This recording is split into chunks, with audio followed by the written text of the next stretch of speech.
It is loading.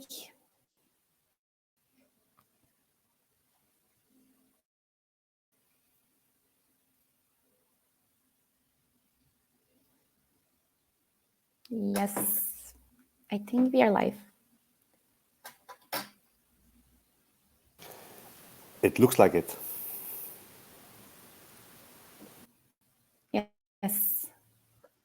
Yes, looks like we are live. Hi, everyone. Welcome to our session.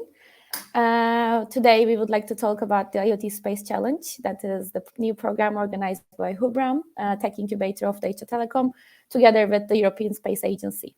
And I am Janset from IoT Creators. I am happy to moderate those sessions. And I have Afzal with me. He's the founder of IoT Creators, and he will explain IoT Creators and himself in a second. And without going further, I start with a brief introduction of IoT Space Challenge. So IoT Space Challenge is the brand new program of hubraum, and we are looking for the teams with expertise in IoT or Earth observation, or ideally both, to combine these two interesting fields. So we encourage you to apply for this program if you're interested in B2B collaboration opportunities within two technical domains. And for that program, we are looking for startups, companies, and developer teams with more mature stage. So ideally, you should have tested your MVP in a real-life setting. And what you get out of this program is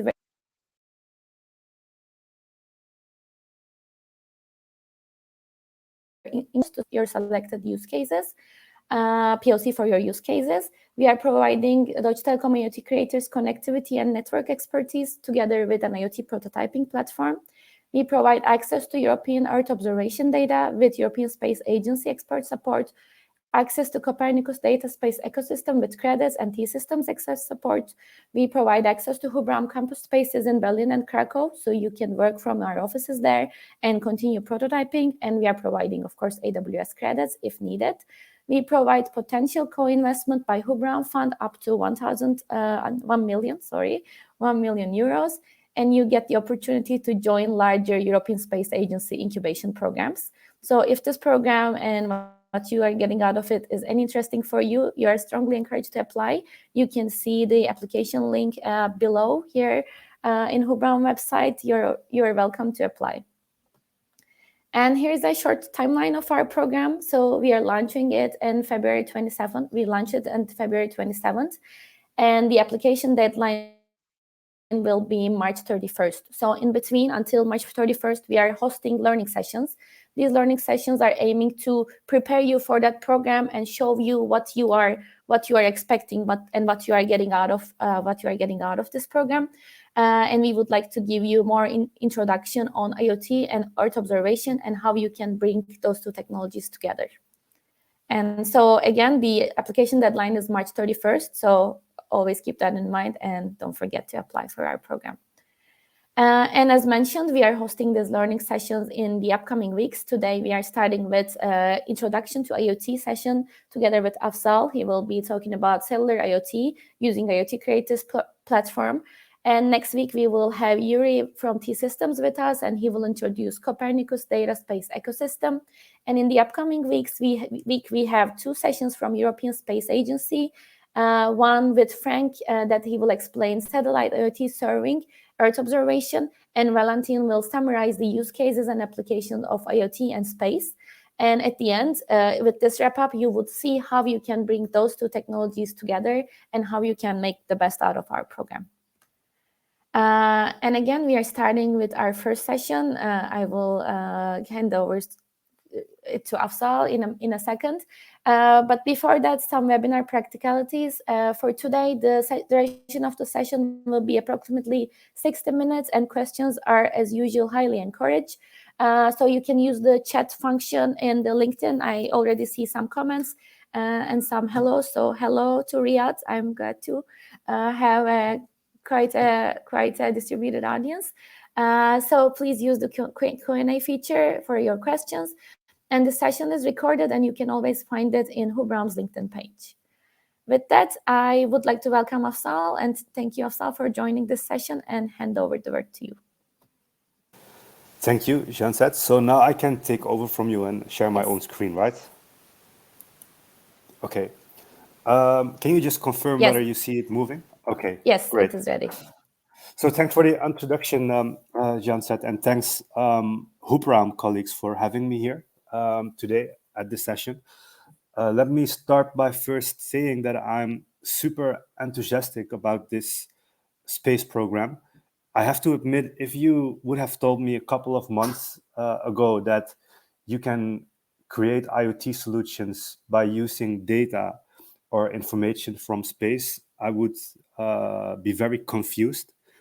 But now, since I know about the concept, I'm really excited about it, and I'm super curious to see what's going to happen with the startups that apply for this program to enrich their IoT use cases with satellite data, with observation data. But today, we are not going to talk about that because there will be some sessions, as Jan said already said, that will explain how IoT solution providers can use data from space to enrich their use cases.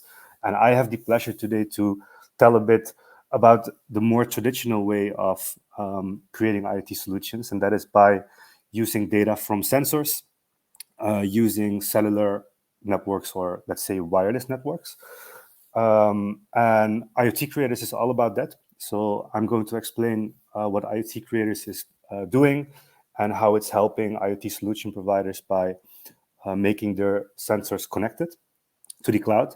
So IoT Creators is, let's say, a sister of hubraum, another brand, part of Deutsche Telekom IoT, aka T-Mobile for some of the listeners and watchers. And IoT Creators started as a platform for developers to get started with cellular IoT. So when I say cellular IoT, I'm referring to the mobile network.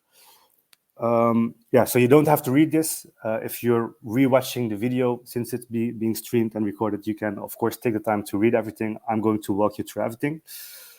So let's go to the what I just said, the cellular IoT networks.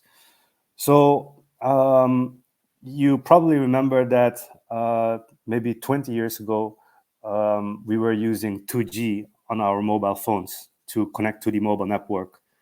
And with the birth of the smartphone, I think it was in 2008 or 9, the period that everyone, especially the millennials and young people, they started to buy the BlackBerry and the iPhone.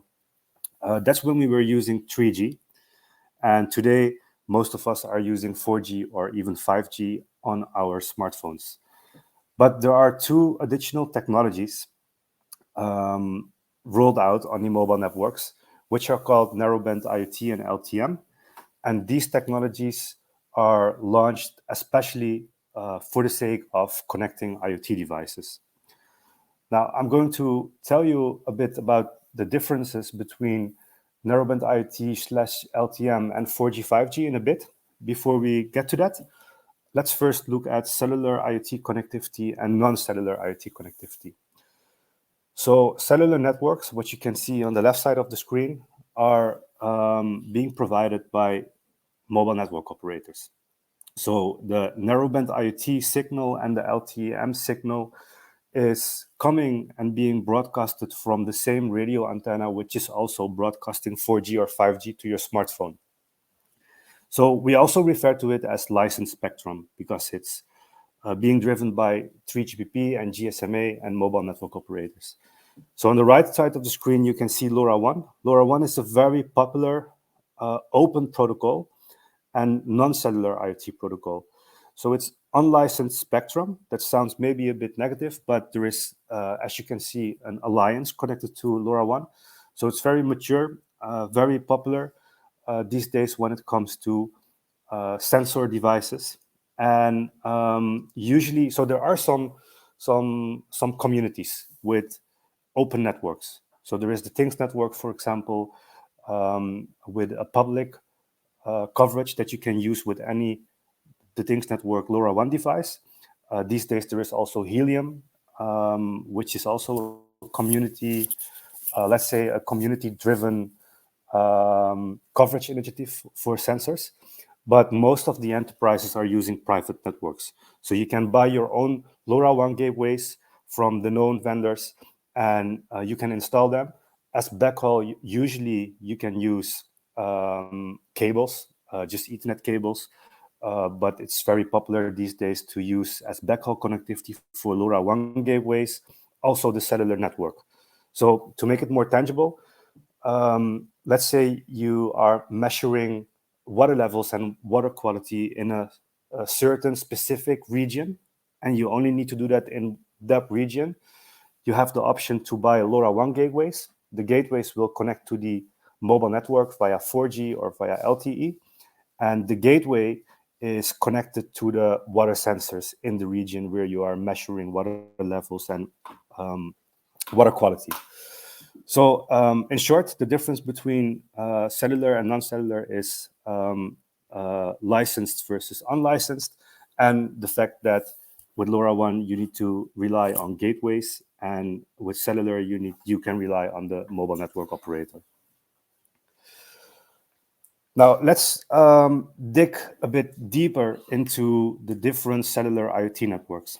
So what you can see here is that narrowband IoT, that's made for those devices that only send messages a couple of times per day. If you use it a lot, you would send a message maybe every 15 minutes to the cloud. And a message is always very small. You can only send approximately 300 bytes per message to the cloud on a narrowband IoT network. The reason for that is, of course, because like LoRaWAN, with narrowband IoT, it's an important fact that I just forgot to mention, is that you need to save battery consumption. Because, for example, when you have water metering sensors or water level sensors, or you have parking sensors, you cannot change the battery every other year. So that's why it's important to use a low power wide area network like narrowband IoT. And that will allow you to save battery consumption because it only allows you to send very small messages. And what it also does is it comes with some features like the deep sleep mode. So you can configure your device to go into a sleep mode after sending information to the network in order to save battery power. And the same goes for LTM. So the LTM is similar to narrowband IoT, but as you can see on the screen, it's made for use cases with which you are sending more data than narrowband IoT. So, for example, if you need to send data from device to cloud every minute, or every 2 minutes, or maybe every 30 seconds, it makes more sense to use LTEM. Or if you need to send information from the device to the cloud, which needs more, which requires more data usage than just 300 bytes per information package, it also makes sense to use LTEM. So in general, you could also say that LTEM it's also considered as low power wide area. So it's also useful for use cases where you need to save a lot of battery consumption, but it is less battery friendly than narrowband IoT. And another thing that is very important to know when it comes to narrowband IoT and LTM, narrowband IoT also has a feature which is called deep indoor coverage. And deep indoor coverage means that you can put the device in a basement. If you look at your smartphone, you will probably see that you don't have 4G connectivity. But if the network rollout of the narrowband IoT went well, you will probably see that there is still narrowband IoT coverage. That's why it's also being used as what I already said a couple of times in the session for example, water meters, which are under the ground. And LTM also has the deep indoor penetration functionality, but it goes less deep indoor than narrowband IoT. But it's still stronger, the signal of LTM, than traditional 4G connectivity on your smartphone. And then you have on the right side of the screen, of course, 5G. I don't think that I have to explain to this audience that 5G is there for the high bandwidth use cases or the low latency use cases. So, for example, it's a very popular and maybe even cliche example is the self-driving car. if one car needs to let the other car know that the car is coming, you can't have 300 milliseconds latency. It needs to be less than that. And yeah, so that's, if you look at 5G from an IoT perspective, you could think about low latency use cases. So enough about these technologies. I hope it's clear right now, and otherwise you can always ask questions in the comments. Let's go back to IoT creators. Afzal. So, yeah. Yes. Sorry to interrupt, but maybe before going further, it makes sense to answer one of those questions. So in the previous Okay. slide, can you talk a bit more about the deep sleep mode? There is a question which is very related, so I didn't want to miss that. So is the deep sleep mode using event-based to activate devices, and is it possible to use deep sleep mode in both of the technologies, narrowband IoT and LTM? I didn't get the first part of the question. So the second was, is it possible for both of the technologies? And the first part?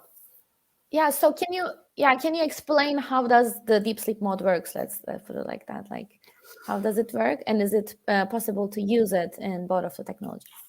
Yeah. So the deep sleep mode in general. So let's for a moment forget about the deep sleep mode. Normally, when a cellular IoT device on 2G or 3G or 4G would send information to the cloud.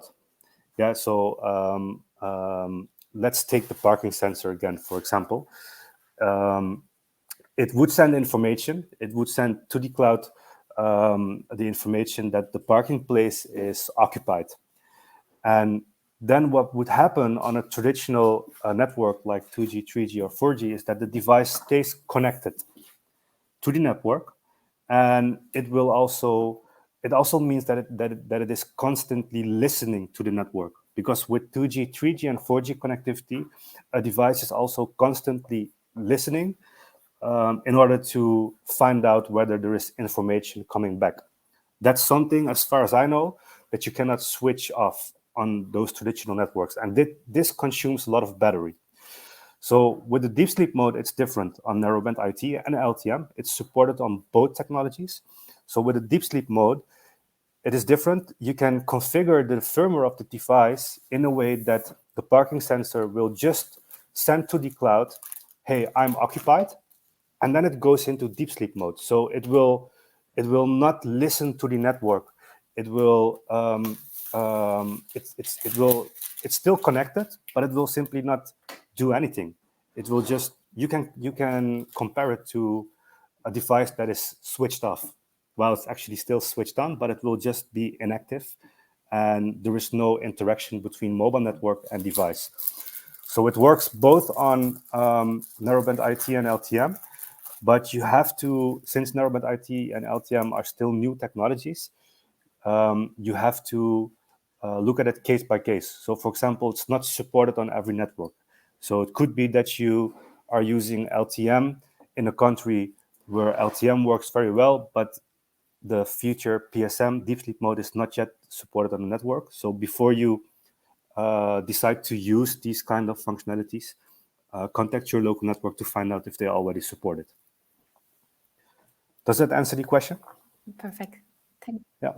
Okay. I hope it did. And if not, looking forward to the further questions, and I will not interrupt you anymore.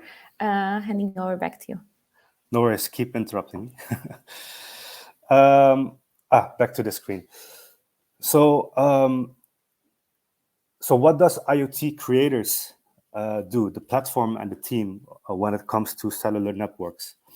A couple of things, and before getting into that, let's first look at some problems of IoT integrators and IoT developers.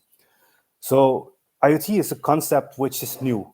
I mean, okay, we're talking about connected devices already for a long time, and you could argue that some things are already connected for maybe 30 or 40 years, but the concept of making things connected to the cloud and things which are not laptops and smartphones, it's still new. So usually a developer who develops an IoT solution starts small. So that's something that IoT Creators does. We enable developers to start quick and small. So we don't ask you to sign up for 100 SIM cards or for a contract period of 2 or 3 years. We allow you to start with just one SIM and one device, and you can use all the time you need to build your prototype. And whenever you're ready to scale, it doesn't matter if you scale to 10 devices or 100 or 5. So that's one problem that we try to solve in the market as IoT creators. Then the second problem is that usually when you use telco connectivity, MNO connectivity for devices, you get a VPN. So I assume that if you're watching this, you are a bit technical. You get a VPN, and that means that the devices that are using those SIM cards are just sending IP packages to a certain IP destination. While actually, you want more than IP packages. You want to have the data from the device, the information. That's something that we solve by our service, which we call webhook or web-based connectivity. I will zoom into that in a bit. And then the last thing is support. So if you look back until 10 years ago, a device maker of a device that runs on a cellular network was usually a big company, a telematics company, an automotive company, or a smartphone vendor like Samsung, Siemens, Apple, you name it. And usually these kind of big organizations, they get very proper support from the mobile network operator. But a small company that is starting to build a parking sensor from scratch, or who is making water metering sensors from scratch, is not the large enterprise that we are used to. So for most of the operators, it's new to support these young companies building new technologies. And that's also something that we solve as IT creators. So we don't care if you are a big or small company, if you're doing a big or small project. We have the mission to provide unconditional support, because we believe that when you are developing something new, we can also learn something new if we help you out. Now let's zoom into the second problem that we are solving, the webhook-based connectivity, because that one is a bit more complex. If you look at traditional IoT use cases or telemetry use cases, or the use cases that you can see on the left side of the screen, these are devices. You recognize the entrance of the parking lot. I guess you all there are left before the bus or train arrives, or the point of sale system in supermarkets or other retail stores. So these are devices which are already being connected to mobile networks for more than 2 decades. Yeah, all traditional M2M devices, or some people call it IoT devices. And usually an integrator who provides these kind of devices and manage these kinds of devices orders big amounts of SIM cards from the telco operator, and they have their own, let's say, legacy systems that are able to understand the IP packages. You remember a couple of minutes ago, I said when you have a SIM card from the telco operator for a device, you get IP packages. So these integrators who are managing these kind of devices, they have legacy systems that are able to understand these IP packages, and they are also able to use that infrastructure to convert or translate those IP packages to something that the legacy system of the end customer understands. So usually ERP or SAP. So what you can see on the screen, you can see the devices, and you can see the mobile network, and then the APN, or call it VPN, that makes sure that the data from these devices on the left side of the screen, that they arrive at the communication protocol server.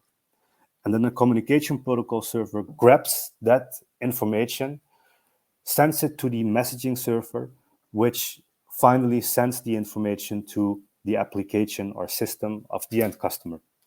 Yeah, so this is how it works when you buy traditional connectivity from a mobile network operator.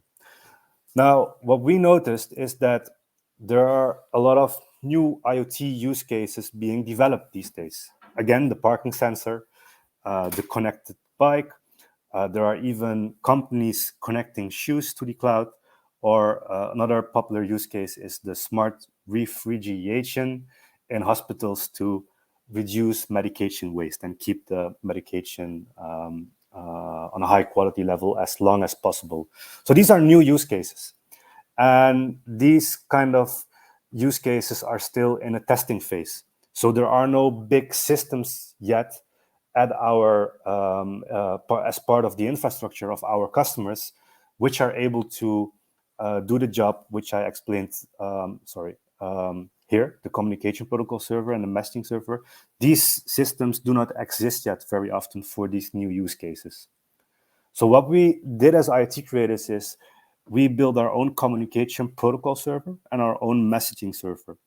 So when you get a SIM card from IoT creators, or when you apply for this program together with the European Space Agency, and you need sensor data as well, what you get is SIM cards that send the information directly to our communication protocol server, and our messaging server sends the information from your use case, your sensor use case, via webhook or HTTPS to a custom web application.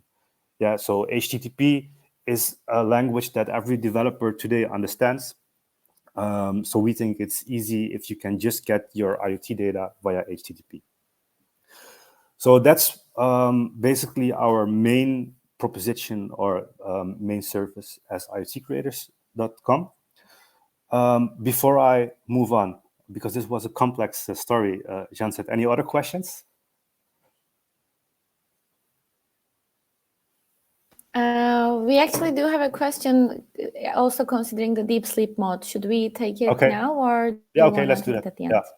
Yeah, we can do that. Otherwise, I keep talking. So the question is also, and the question I also put on the screen is, what happens with a downlink message, downstream message, when the radio is in the deep sleep mode? That's a good one. So I didn't want to make it too complex, but thanks for bringing up this question. So there is also another feature which is called EDRX. Don't ask me what it stands for. I know it, but it's very hard to pronounce. But EDRX, and what it does is it allows a device to agree on specific and fixed time slots with the network that the device is listening to the network. So you could configure a device that, for example, after sending a message, it will always stay in listening mode for 10 minutes. Or you could configure a device in a way that every day between 11 a.m. and 12 a.m., I will listen to the network. So if you want to send information back to the device, so a downlink message, you always need to do it in that time slot that is agreed between device and network. So that is what we call EDRX. And again, this also works for LTE-M and narrowband IT. But here we also have the challenge that you have to check with your local operator if they already support these features. By heart, I could say that the Deutsche Telekom networks in the US, in the Netherlands, Austria, Poland, Germany, they already support these functionalities. Okay. Yeah. Then. Thank you. And another viewer was kind enough to explain that EDRX is enhanced, extended, discontinuous RX, so transmission. Okay. So just for everyone to have that information, I put it in the screen. Thank you, Andy. And handing over back to you, Afzal. Okay, thanks, Janset. So what else is in the platform? So the platform that does the job that I just explained, the grabbing the IP packages from the device, translating it in HTTP. The platform obviously has more capabilities than that. So, but let's start with the different protocols. So, narrowband IT and LTM devices usually use these protocols to send data to the mobile network. So it's UDP, non-IP, if you really want to get rid of the header information to reduce even more battery consumption. So co-op, for example, if you find important, and some end customers find it important, that when you send a message that you also get an acknowledgement. So for those use cases, customers usually use co-op. Lightweight machine-to-machine is another protocol. It's maybe not 100% fair to put it here because it also contains, for example, co-op. But lightweight machine-to-machine is a protocol that can be used to make device management a bit more easier. And then there is MQTT and, of course, LoRaWAN for LoRaWAN devices. You can see that we already integrated the connectivity from our Austrian colleagues. So Magenta Telekom, we know it as T-Mobile Austria, Telekom Deutschland, T-Mobile Netherlands. So the SIM cards coming from these operators are already connected to our protocol service. And currently we have a LoRaWAN integration with the Things Industries and with L'Oreal, and other operators can be connected on request. So the data from these protocol service goes to our message brokering and data provisioning system. And besides sending the data from the devices to your web endpoint via webhooks, we have 3 other capabilities. So one is we have a download server for firmware over the air. So imagine that you need to update the firmware of all your IoT devices. You can upload your file in our download server, and our server will do the rest of the job. So our server will send the new firmware to your devices, and if it's a large file and it needs to go to narrowband IoT devices, our server will also divide the package of the firmware in smaller pieces. Then we have the downlink buffering server. It's kind of connected to what I just said about the firmware over the air.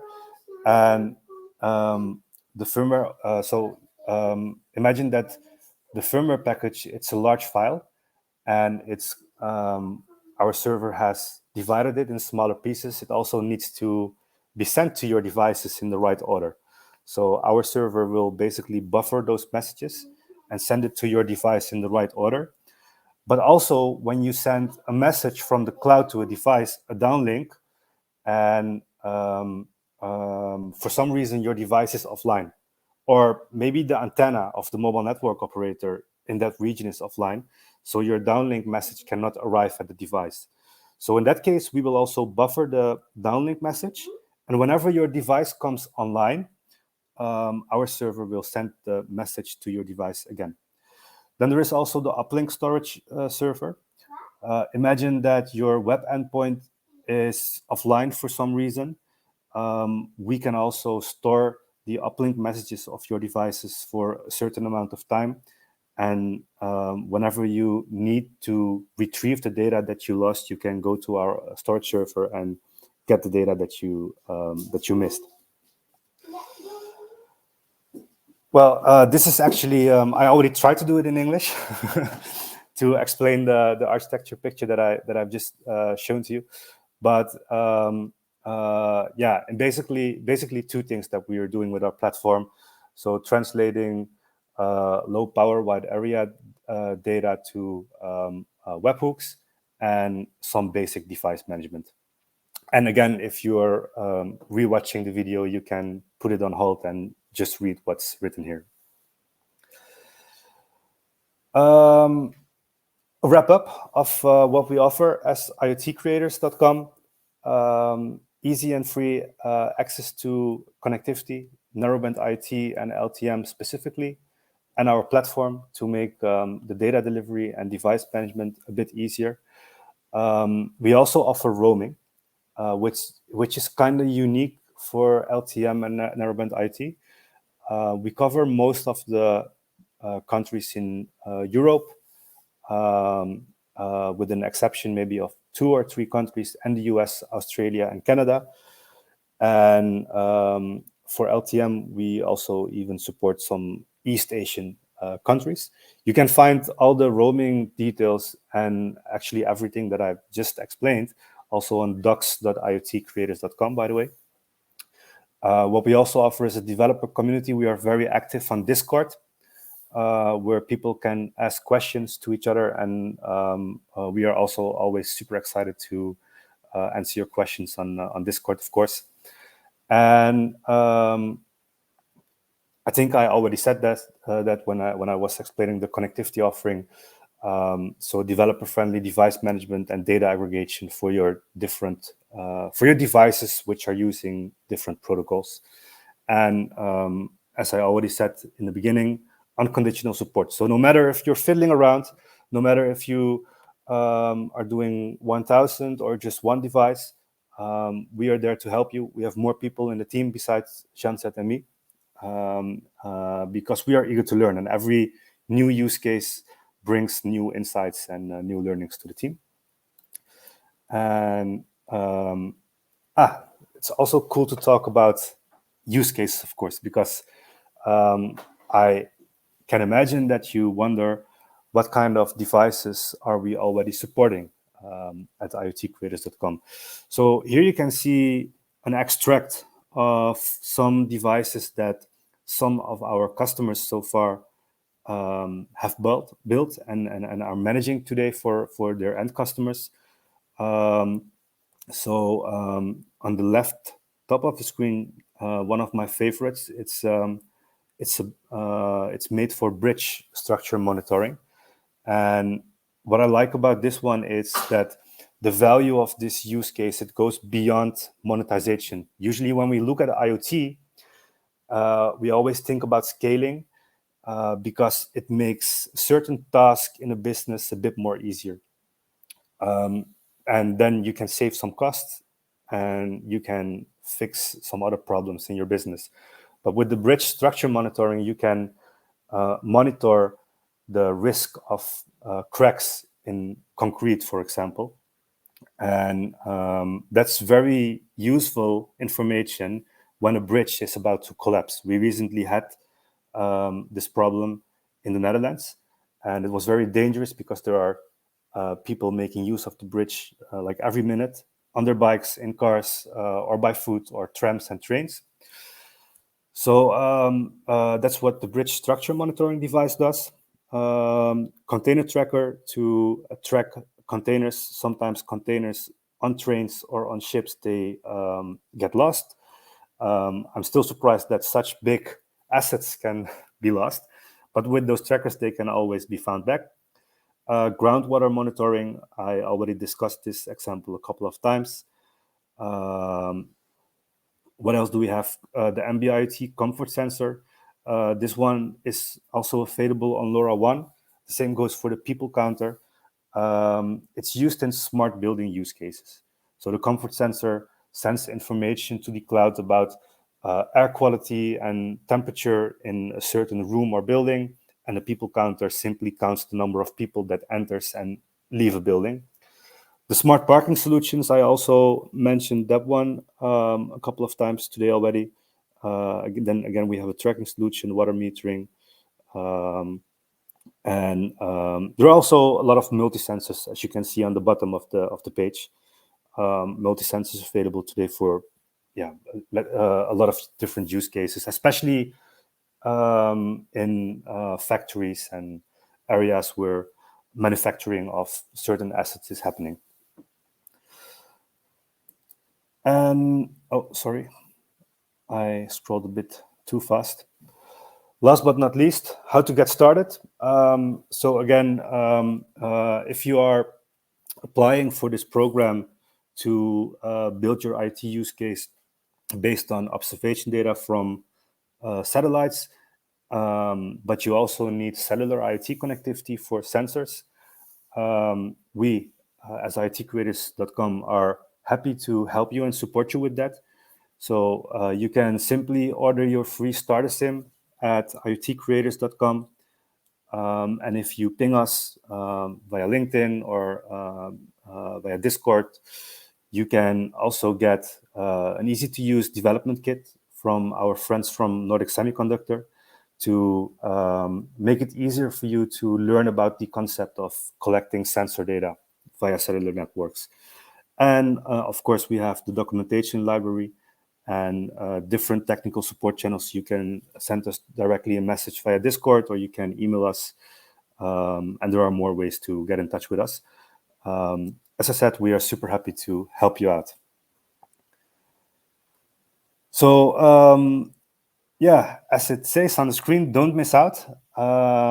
Again, I cannot wait to meet the startups that are going to apply for this program. I work in IoT because I always like to discover new value and new stuff. And as I said during the introduction of this presentation, that until a couple of months ago, I was not even aware of the concept of using satellite observation data for IoT. So yeah, I would love to discover what value we can create by doing that. So with that, I thank you for your time, and yeah, hope to see you another time.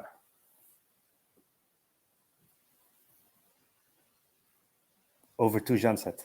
Thank you so much, Afzal. Thanks for your valuable time, and presentation. I think it was great, and thanks everyone for your question.